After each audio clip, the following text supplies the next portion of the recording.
is good all the time. All the time, God is good. I appreciate anybody tuning in live, anybody with me, anybody's been riding with me, anybody new riding with me. I appreciate you.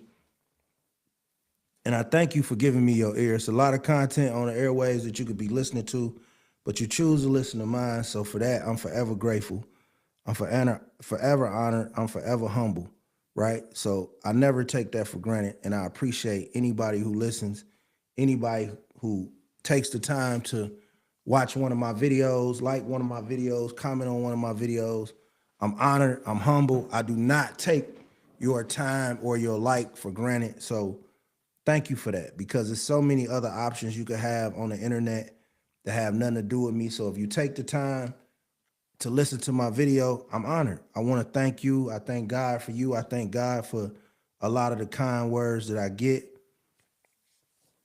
And I hope everybody's at peace with themselves. I hope everybody's at peace for the holidays. And I need people to pray for me, right? And I'm not, it's more emotional, but I do, if you watch me and you're a praying person, I like for you to pray for me. I pray for a lot of people I don't know. So if you're watching me, if you've ever liked the video, if you ever watched the video, I like for you to pray for me. I am battling with some things personally, but I know God got me. He always has me. I know God will always cover my family, and I am a strong believer in the good energy that I put out has always been reciprocated by God, been reciprocated by people. So I just need somebody to pray for me. I appreciate it. You know what I'm saying? Because I pray for you. I'm just dealing with some things I don't want to talk about. And I just need prayer. Life is a series of ups and downs that even strong men, the strongest men, honestly, we deal with the hardest battles. And so sometimes people don't understand what we dealing with, but I just want people to pray for me. But I am good though. Like, don't get it twisted. If I wasn't good, I wouldn't be on here. But a little prayer never hurts. Like pray for me, I pray for you. I do want to tell people following me, like anybody new following me, I've been getting an abundance of love, right? So I'm gonna pick 5 people randomly and I'm gonna autograph my book and I'm gonna send it to you personally. You can keep it as a keepsake. You can give it to your sons. You can give it to your husbands. But this is my first book, The Game Changer: 8 Tips for Men to Find Peace. It's been doing well. It's been in schools and community centers. So anybody I see that I feel like has supported me a lot, I got a lot of top supporters. I'm gonna make sure I get them a copy of the book, right? I appreciate the love I've been getting from all over the country. It's overwhelming because I've always had the same message. I'm a flawed man, but I do believe in protection. I believe in karma. I believe in defending those who can't defend themselves. I believe in never being a bully. I believe in being kind to those who deserve kindness. And I believe everybody needs kindness. So even though I've been a strong man and I've had a bad temper, I've never used my temper or my strengths for nefarious reasons. And I feel like that's why God has blessed me. And I feel like that's why God's going to continue to bless me. And that's why my content is finally getting the love it deserves from across the country, across the world. We in 31 countries. So a lot of people get to hear the message. I do get love locally, but sometimes when you're standing up for people locally, the community view it as competition, right? I never been in competition with nobody. Like I don't want to be, I don't say the things I say for attention. I've never had to seek out attention. I just don't. And I ain't trying to be arrogant, but like I've always been tall, dark, and handsome, been funny. My mama made sure my hair was combed and I dressed good. I always had lotion on my face, so I ain't never had to seek out attention. So I just think it's so much content on the airwaves. I think so many men get on these microphones and they use the microphones to either be silly, to bash black people, bash black women. And I didn't see a lot of people standing up for kids, standing up to pedophiles, standing up to some of the detrimental ills of society. And so I just wanted to get in here and start telling my truth. Am I perfect? No, not by all means. Sometimes I curse too much, you know, sometimes I get a bad temper. Um, I mean, I'm just a man, but I'm also a man who was raised by a generation of parents who survived Jim Crow as being homeowners.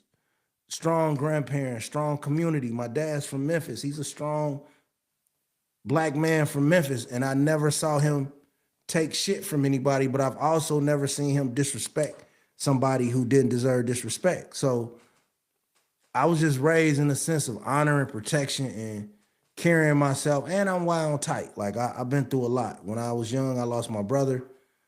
So I always had a bad temper, like I said. So I never wanted to use my temper to harm somebody who was defenseless or somebody who wasn't bothering me. I always used my temper to defend those who I felt was being mistreated.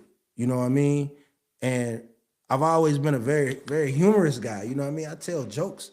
I'm funny because the people who go through the most pain, they bring the most humor. Like if you know people that have had scars in silence, they usually try to bring people the most joy.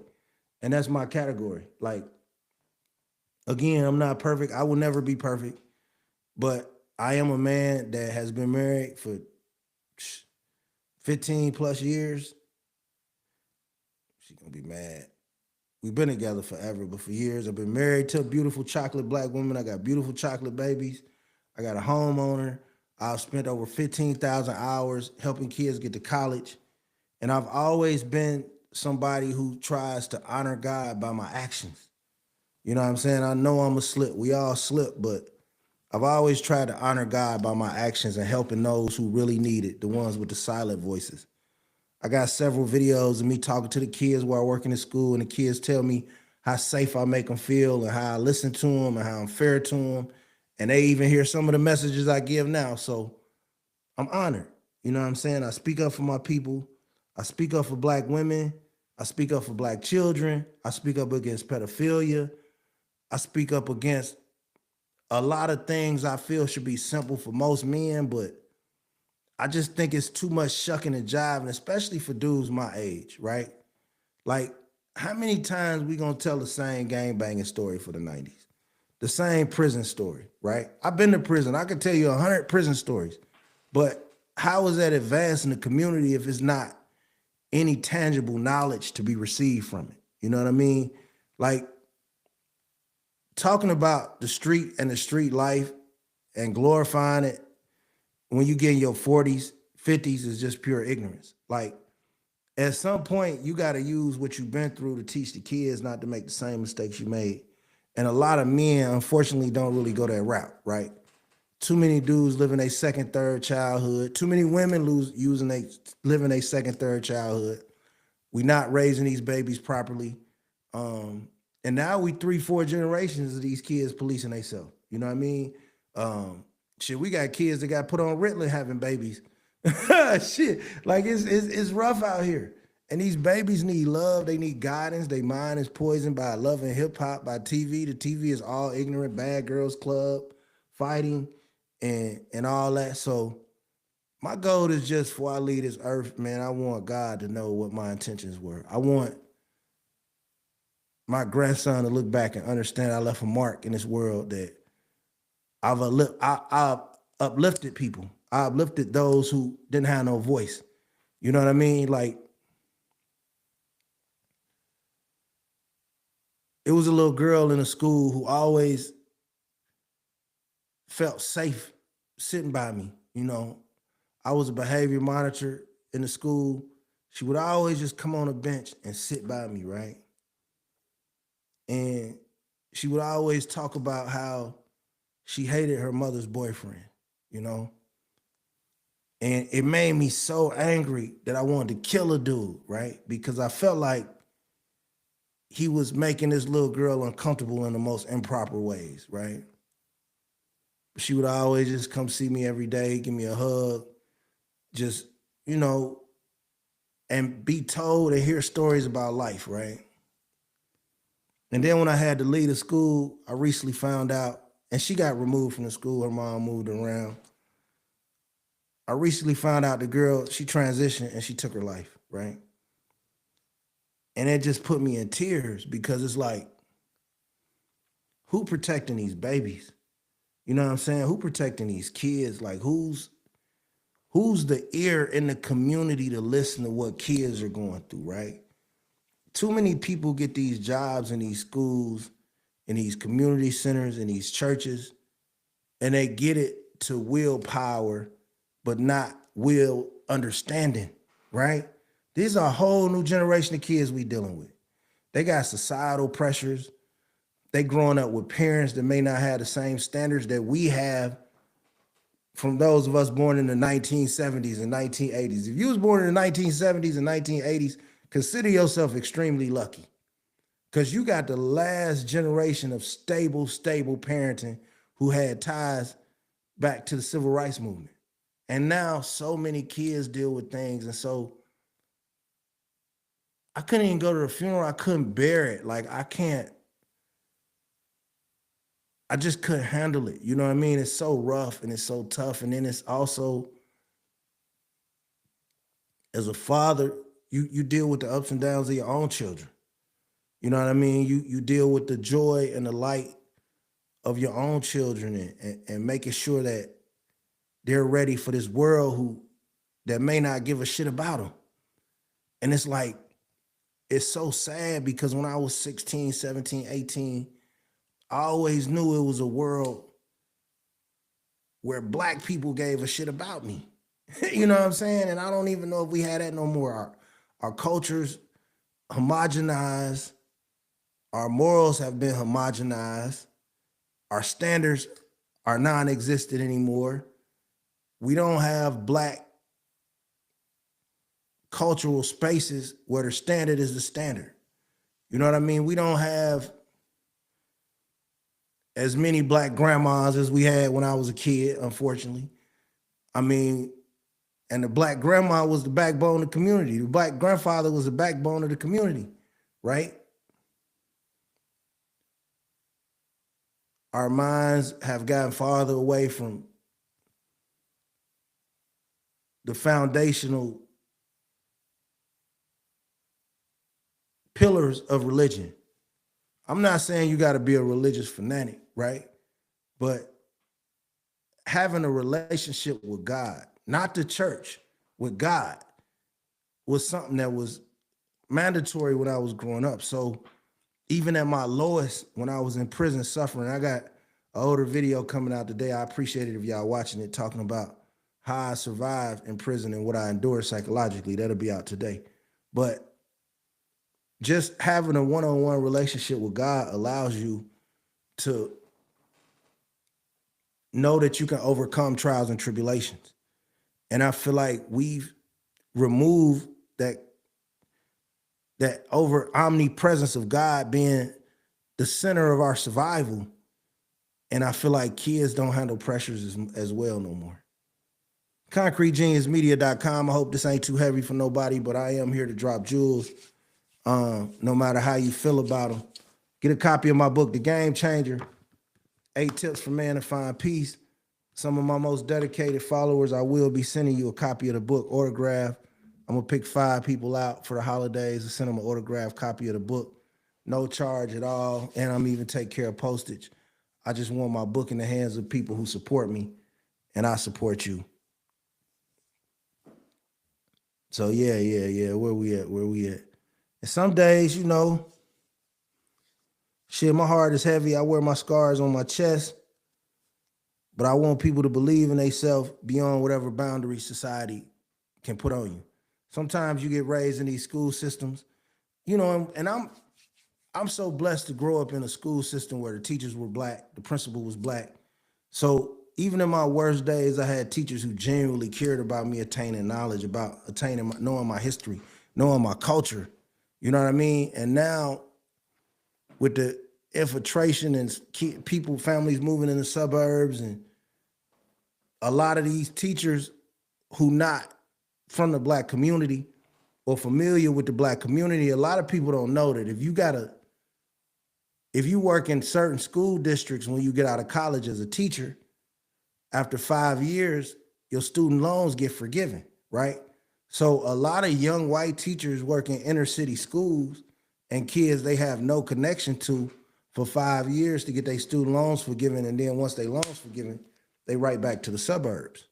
And I didn't have to deal with that growing up in a black community. And I think we need more black kids having black teachers. We need more black male teachers, more female teachers. We need more black principals. Kids need to see black leadership. That is how you culturally have an identity that allows you to overcome whatever mistakes you may make, whatever hurdles you may make in your life. You need to see black leadership early and often. And so that's my goal. My goal is to teach kids at a young age what the lineage is, what they come from, and understand that they may make mistakes, but don't let the mistakes beat them down. And sometimes I'm in pain. I can't speak about everything I'm going through, but I can speak about healing, right?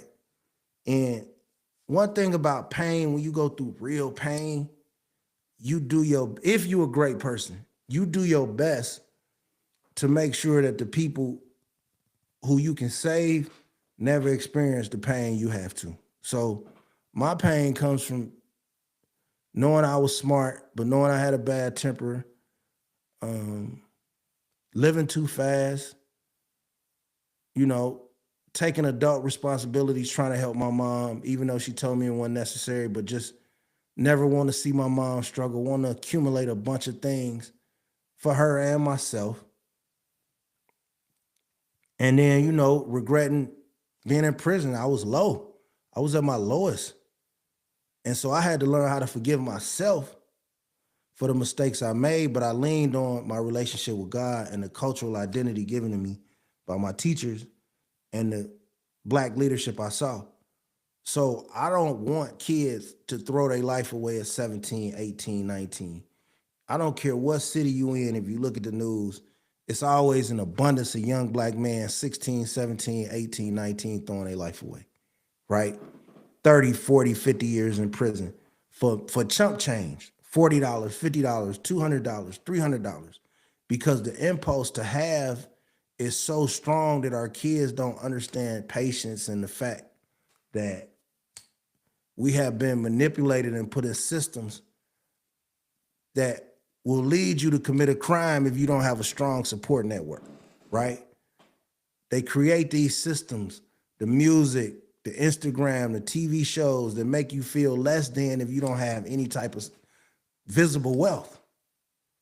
That's why people love getting on the internet lying about what they got. I just saw a situation where a young lady, a streamer,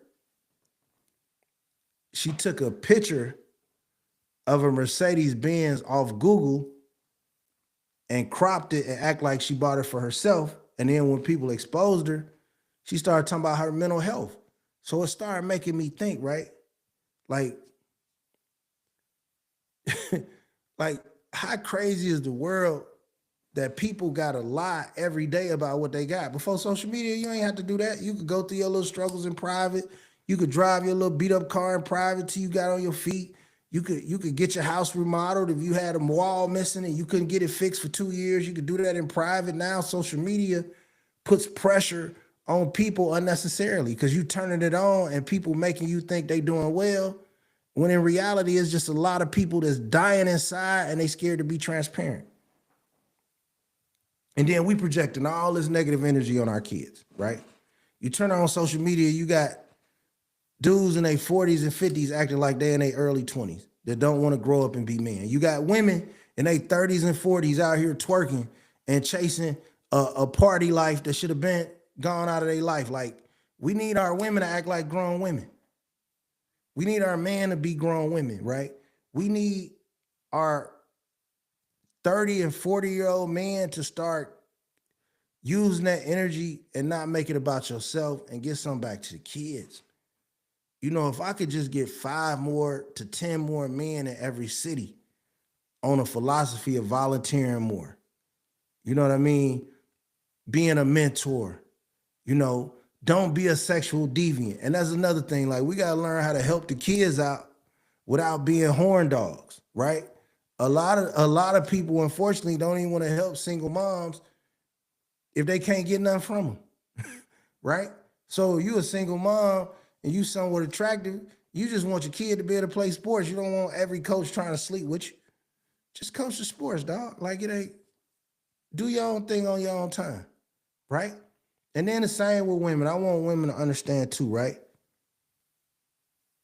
Y'all can't say y'all proud black women, right? And then tear down men who've been mistreated by this same system that y'all recognize, right? We all know the stories how the government divided us and incentivized women to be in single households. So sometimes a lot of jobs did go overseas for men. Women mature faster than men. So look for men with good, strong, responsible qualities, and then you can maybe put stock in them. But what we have to do on the internet is stop tearing each other down, right? Everybody trying to make the next person feel bad, right? Younger black women trying to make older black women feel bad. Stop it. Shame on yourself. Older black women trying to make younger black women feel bad. Just stop it, right? Younger black dudes don't have the patience to listen to older black men. They trying to make older black men feel good. You got to understand, young man, I'm at an age that you better hope you pray to make it to. And then if you do make it to this age, you better pray you got a nice roof over your head and a nice woman that'll make you a plate of food and enough money to pay your bills when you get here. So I've been where you are. You got to get to where I am. And that's what a lot of the young black generation got to learn. If we as elders, I'm going to consider myself an elder now. I'm an OG. You know, I still respect the people older than me, but I'm an OG. I'm an elder. If we as elders, the men and women, if we could get to the point where we just be a little more considerate to what the younger folks go through, then I can put the onus on the younger folks to receive the knowledge, right? But we can't give knowledge at 45 with the same mentality as the dude 25. That's where the respect is gone in the black community. Man, when I was a kid, a 30-year-old woman was a seasoned grown woman. Like you did, a 30-year-old woman back in the 90s, 80s didn't have nothing in common with a teenager. You didn't see them in the same places. You didn't see them in the same outfits. They didn't listen to the damn near the same music. It was breaks between generations so you could elevate mentally. Now you see a 32-year-old chick with the same music that a 14-year-old listens to. She trying to dance like a 14-year-old girl. We got to do better.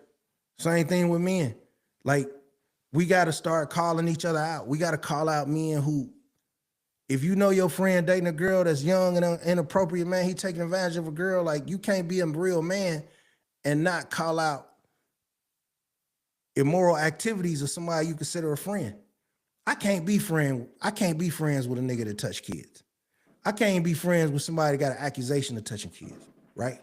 I can't be friends with a dude that punch on his woman like he Ike Turner. It's just not in my DNA, right? So I despise that type of behavior. And as we can't say we black and we kings and we leaders and we ain't policing our own. You know, have some respect for yourself, right? And then you can demand the respect from the women you have around you, right? Have some decency to hold your friends to a higher standard, right? And then let's remove a lot of the jealousy. I've encountered so much jealousy where I live only because I have a gift to helping kids and helping people. Man, I don't want your woman, bro. Like, I don't need your broad, man. I'm telling you. I don't, trust me, man. Like, I do this for the kids and I'm good at it. So instead of people saying, oh man, he good at it, let's make him the face of it. Nah, not this face. We want to find somebody who we like, even though they may not be good at it, but we like. And that's another thing we got to get out of the black community. It's too much tribalism, right? And I know people gonna hate hearing that, but it's too much tribalism. Like, the only tribe we should be in is black, right? Your tribe, your first priority as a tribe shouldn't be your fraternity. It shouldn't be your sorority. It shouldn't be your gang. It shouldn't be your neighborhood. It shouldn't be your sexual orientation. It should be being black, right? Because what happens is if I want to go and I want to speak at a community center, right? Even though I'm by far the most effective candidate to speak to a kid, if another black man got the position who gets to speak, he may say, you know what, man, my frat brother trying to do this. Well, brother, you ain't black. Like, you can't have it both ways. You can't pick off all seeds of the tree, man. Like, the only way we can advance first is blackness. No more classism. You know, if somebody's not behaving a certain way or carry themselves a certain way, of course, I don't want to be around ratchet behavior. But at the end of the day, if somebody ratchet behavior and that's all they know, but they willing to learn and clean themselves up, then that's what we got to get back to. That's what we got to get back to. Like, we got to have one common accord for black people.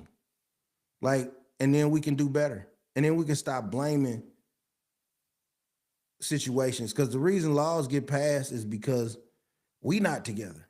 The Asians are together. The Hispanics are together, right? The LGBTQ community is together. We're the only class that we don't understand what we want every voting cycle. Half of us want this. The other half of us talking about the rest of us that want something different. And then it's a third of us that don't, that's calling everybody stupid who voting.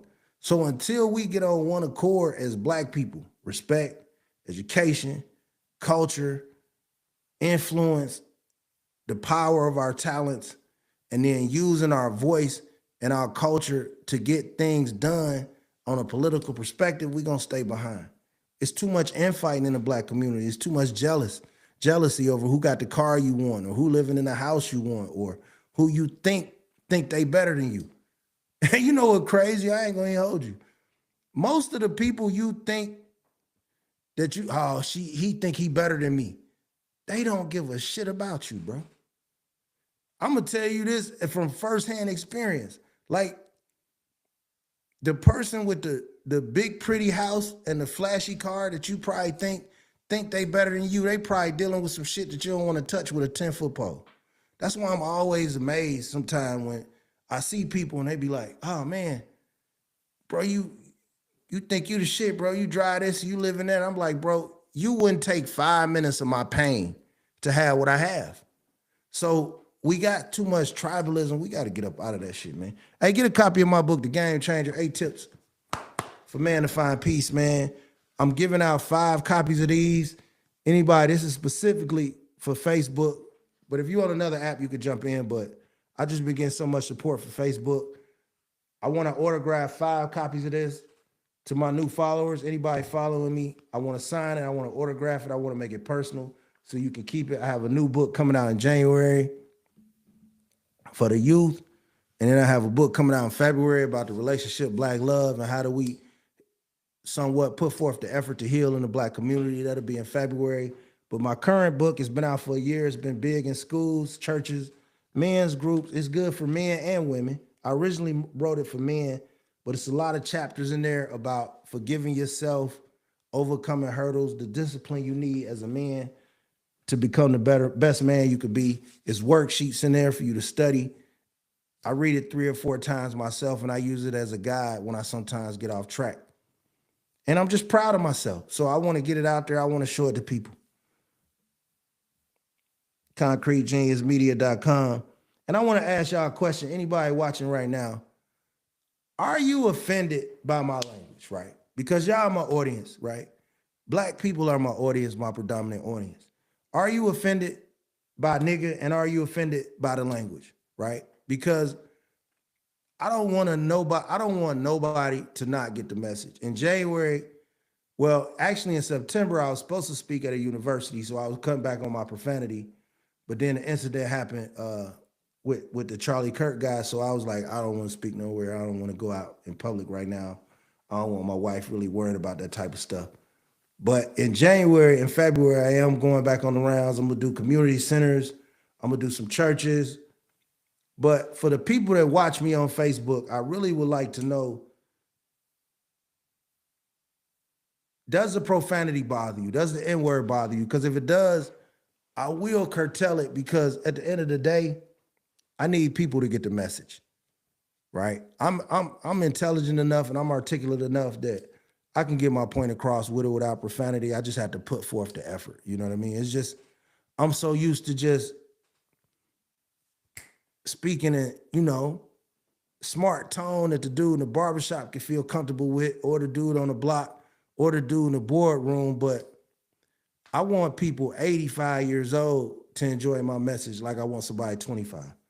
I don't want to turn around nobody from getting the positive energy that I'm trying to portray through the screen. And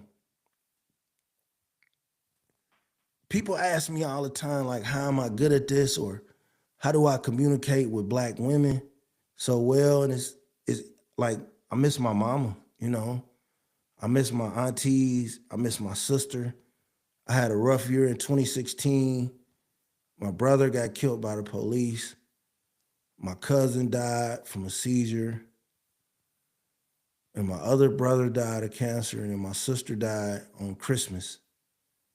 So I was in so much pain that I just decided to project love and project positivity and do my best to pick up somebody who may be down, pick up somebody who may be missing somebody. So I think that's where my connection to my community comes from, because it's authentic. I was born and raised in Gary, Indiana.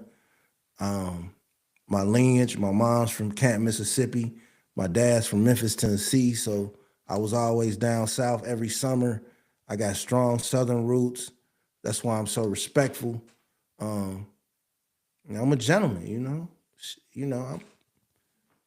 just got to know how to kick it. When you secure in your manhood, you ain't got to be rude to people. You ain't got to be mean to people. I just know what it feel like to suffer, So I don't want nobody suffering. I want to make somebody smile. I want to make somebody feel good about watching my content. It's so much ignorant content on here that y'all deserve to see a black man talking positive about black people. You deserve to see a black man talking positive about black women. You deserve to see a man that's should be mature, acting mature. I'm never gonna get on here and scream and be ignorant and cuss. I don't never beef with nobody on social media. That's impossible to me. You know what I'm saying? Like, I just put the phone down. When people say rude things to me,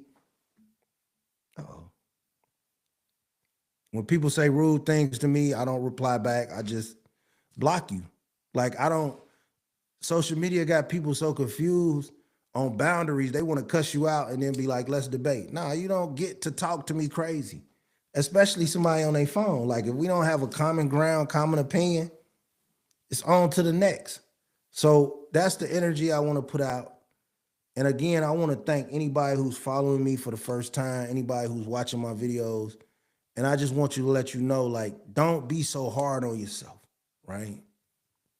Do not be so hard on yourself. I got out of prison and I felt like an absolute failure because I felt like I should be somewhere already where I'm not. And my first Mother's Day, I was very, very depressed, missing my mother. And so what I did was I built a shrine for my mother, and that's how I helped overcome my depression. I started talking to her. I started talking to my aunts about how I was feeling, what I was feeling. And then from that, I started volunteering, and then I went back and forth how I was living. But then I decided to really settle down, stop playing, proposed to my wife, got married, started my family. And it's just been a slow build ever since. And a lot of people have purposely tried to destroy everything I've ever created. A lot of people has tried purposely, because people see how strong you are before you understand how strong you are. So the strongest people in life attract users, bloodsuckers, leeches. I've had a lot of people leech onto me, and the minute, like, it wasn't no more champagne in the bottle, I was by myself again. The minute it wasn't no more gas in the Cadillac or no more room in the Cadillac, I was by myself again. The minute I wasn't popular in whatever they thought I was popular in, whatever they was using me for, they wasn't around.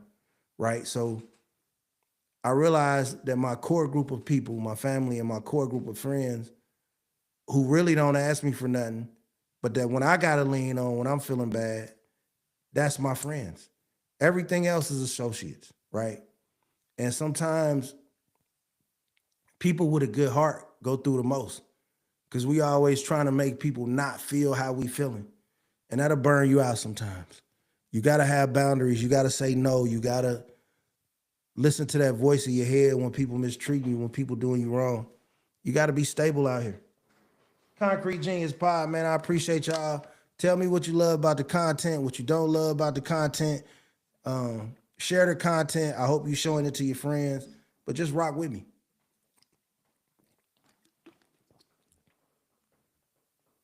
We don't want to recycle no trauma. We want to start from scratch. And I want everybody to feel a message of positivity. You know what I mean? Concrete Genius Pod. Again, I got my book, The Game Changer. Hit my DMs, comment, share, tag me if you want a free copy of the book. I'm giving out 5 copies. I'm autographing them to followers. I want you to have a personalized book from me. You know, life is fleeting. You know what I'm saying? Like, I don't know how long I'm gonna be here. I don't know how long we gonna be here. But I do want to take the time to pick a group of followers, 5 of my followers, 5 people who watch the pod consistently. I want to write you a personal message in my book, and I want you to cherish the book like I cherish writing it. And it's just my thank you to people appreciating the message. Like, I got so much ignorant, I get so many ignorant DMs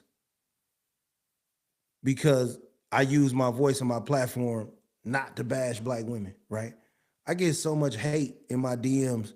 Dudes call me simps and lames and I'm brainwashed and black women don't care about black men. And I tell you all the time, like, I don't understand it. I don't want to go through that. And you're not going to say it to me because I'll punch you in the mouth. You know, so hearing positive feedback finally, right, has been a blessing because I live in a city where it's kind of like a big small town, right? And I already get attention. So a lot of times, a lot of women can't tell me thank you in public because maybe they click or who they running with, or they think they boyfriend gonna think they like me or something.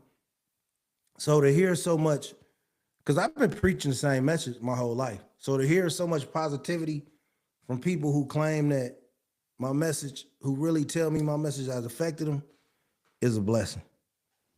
Concrete Genius Pod, man. Follow me on all socials at Concrete Genius Pod. And if you're watching this, if you got a YouTube, go follow me on YouTube. I really need to run this YouTube up. That's the last algorithm I'm lagging on a little bit.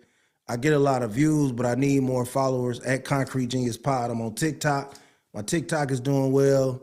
Instagram at Concrete Genius Pod. Let me get these numbers up. And I will be doing more speaking about my life, my history, what I've been through, about conflict resolution in the black community. I'm big on teaching little boys how to walk away, take 5 seconds and save your life. Even grown men, like grown men need to learn conflict resolution because we killing each other between jails and our tempers. Man, we wiping our own self away. You know what I'm saying? Like, the prison system already built to trap us in there, get us on probation. Then they get you on the probation trap. It's hard to get a job. Shit, you gotta pay what you were making the job just to be on probation. All this shit a game, right? And then not only that, if you watch the news, right? White people are standing up for white people, right? It's a whole fraction of white people, even the vice president, they standing up for white people.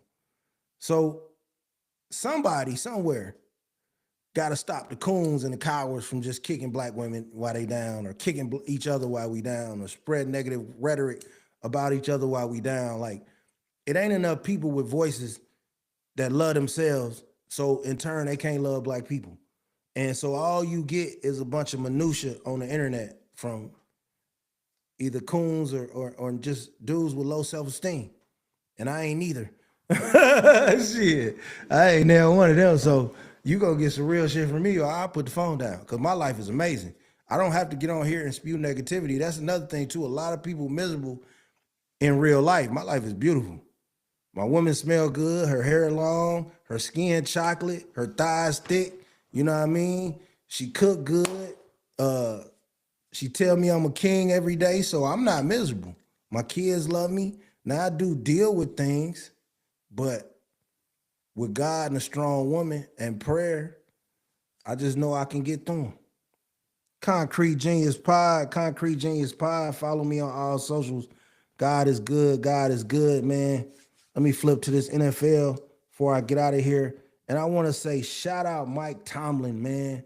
Mike Tomlin of the Pittsburgh Steelers. Let's get some accolades to this black man and everything he's done. 19 consecutive winning seasons in the NFL as a black head coach with one franchise. We need to get this man his accolades and his flowers while he can smell them. Mike Tomlin, kudos, my brother. I don't know if you're going to ever see this video, but if you do, you've been an amazing template for being able to keep your composure, but still be a stern disciplinarian. And you've opened the doors for so many other black men to get coaching jobs in the NFL. So shout out to Mike Tomlin. Shout out to the Pittsburgh Steelers organization for just consecutive excellence and then entrusting a black man with your franchise and letting this black man mold the franchise and mold men and the leaders. I just got the utmost respect for Mike Tomlin, and I just think he's a trailblazer, you know, when it comes to this new generation of black coaches. You know, being able to deal with that media up there, that scrutiny every season, people attacking him, attacking his coaching abilities, and he still puts it together and he holds it down for the Pittsburgh Steelers. And again, 19 consecutive seasons in a row for a black head coach in the NFL. In the 1980s, who would have thought it, right? So let's take the time to get this man his flowers, get this man his accolades. I'm a big fan of Mike Tomlin, big fan of the Steelers for that. Every year they get written off. Every year people say they done, and every year they figure it out. Shout out to the Jacksonville Jaguars. Great win in Denver. I kind of had them on upset alert. I thought it would be close, but I didn't think Jacksonville would win, right? But that coach in Jacksonville is doing an amazing job. I got him second in coach of the year voting behind Ben Johnson. I think Ben Johnson is first.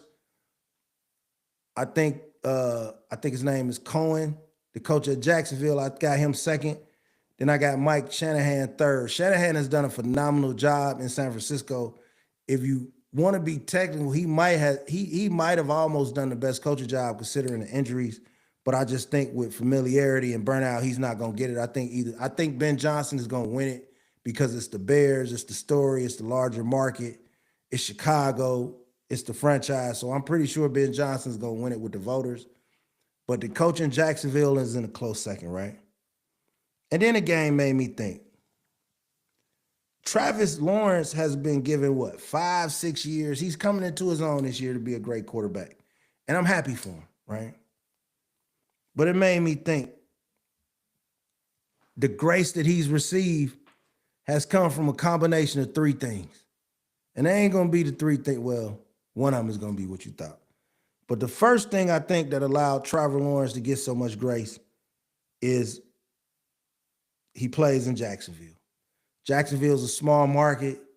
They took the number one pick for a quarterback. He fit the mold.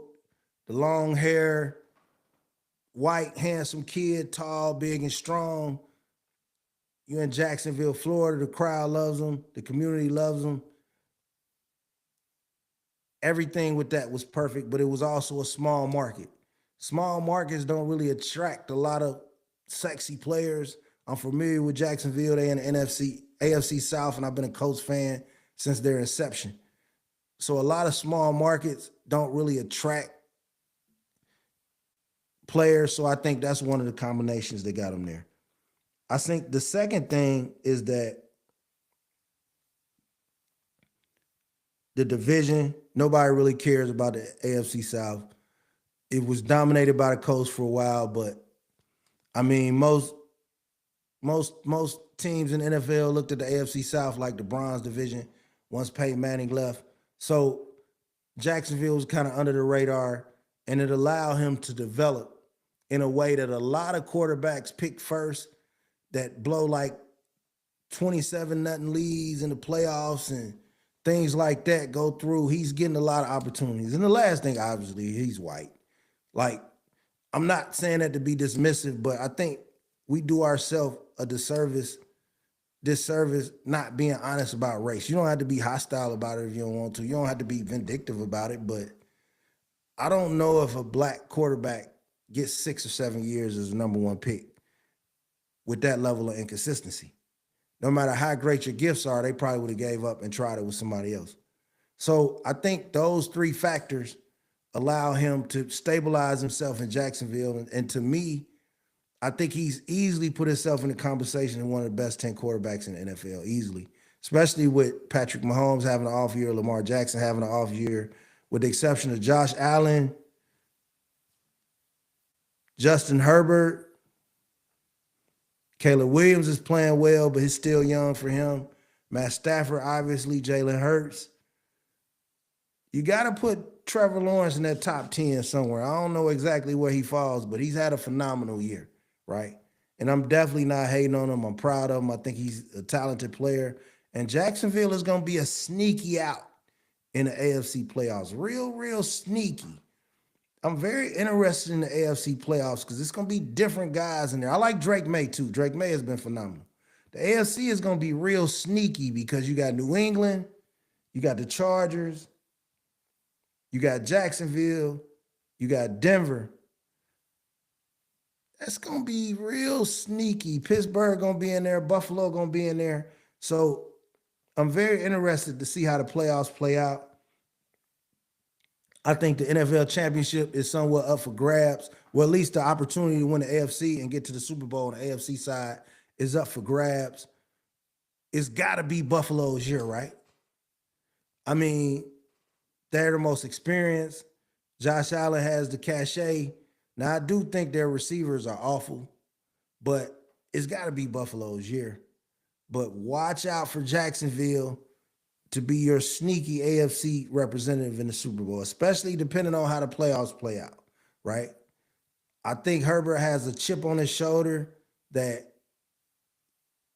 manufactured from playoff failures. So I'm very interested to see how the AFC plays out.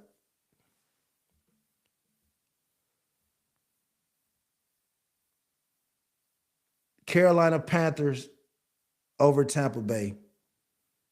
Man, like, I probably think 6-8 weeks ago, people were literally, I think I got on the pod talking about Baker Mayfield MVP candidate.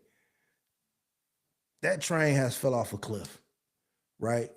I think when I saw Todd Bowles call out Tampa Bay when they lost to Atlanta last week in dramatic collapsing fashion, I was like, either they going to respond with resilience or they going to quit. And then just seeing that game against Carolina, their head's not in the game. They're not passionate about the game. Shout out to the coach of the Carolina Panthers. I think his name Canellis. I don't want to say his name wrong, but he's done a phenomenal job. He's got the Carolina Panthers in first place. I'm happy for Bryce Young to turn around his career. They were already talking about he may have been a bust, but he's turned his career around. He's had some great clutch moments. That win against the Rams was amazing. So I'm very excited for the Carolina Panthers and that ability to maybe host a playoff game and see what's going on. It's going to be a great playoff run for them. And they maybe, depending on who they play, they can sneak and pop somebody, right? Concrete Genius Pod, man. Follow me on all socials. Get a copy of my book, The Game Changer, 8 Tips for Men to Find Peace. The Chargers are right there. Great win against the Cowboys. I think the Cowboys kind of mailed it in too. The Dolphins definitely mailed it in. They in Cancun mode. The Dolphins do not care. So that's what you got to watch these last few weeks of the season. Some teams are going to compete hard for their job, like the Raiders showed up with a lot of pride, and then some teams are going to completely mail it in, like the Miami Dolphins. And shout out to Joe Burrow. Joe Burrow was phenomenal yesterday. Joe Burrow's one of my favorite quarterbacks. Also, he reminds me of a little bit. He's got a little bit of that Warren Moon, Dan Fouts swag. I know some of you guys, you old enough to remember Dan Fouts and Warren Moon. I see a lot of that in Joe Burrow. Just some games, you know, he gonna throw for 350 yards, 3-4 touchdowns, no interceptions. Like, you can write that down. He's just one of the best pure passers I've seen in my lifetime. So it was good. It's a good win yesterday. Too bad Cincinnati's season's already done, but he had a phenomenal game. Still one of my favorite quarterbacks. And Shedeur Sanders played well yesterday. Everybody know who's watched the pod for a while. I'm a great big fan of Shedeur Sanders. He was phenomenal. I seen a reporter try to trip him up with a tricky question to criticize his team, criticize his coaches, and he handled it flawlessly like his dad. His dad raised him to be strong, and a lot of people are uncomfortable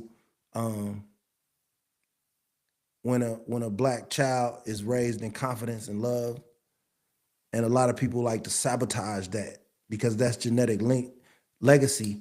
And I'm glad that Shedeur is able to get a chance to show his greatness, show his composure, never criticize his team, and he played well. They didn't win the game, but it was Buffalo. Buffalo's a good team, but he played well, so I'm looking forward to it. And tonight's game, I just talked to my cousin. He's a diehard 49ers fan. He's getting ready to go down there and tailgate now. And it's Fred, I think he's got on a Frank Gore jersey or something. He's a diehard 49ers fan. Shout out my cousin, D Nice. The 49ers are going to beat the dog shit out the Indianapolis Colts tonight. I'm sorry. And I hate to say it, but they got a chance to maybe possibly sneak and win the division. It's been a masterful job coaching from Shanahan, Kyle Shanahan. I think Phillip Rivers and the Colts, it was a little fool's goal last week with the field goal, 18-15 game, whatever the score was, 18-16, whatever.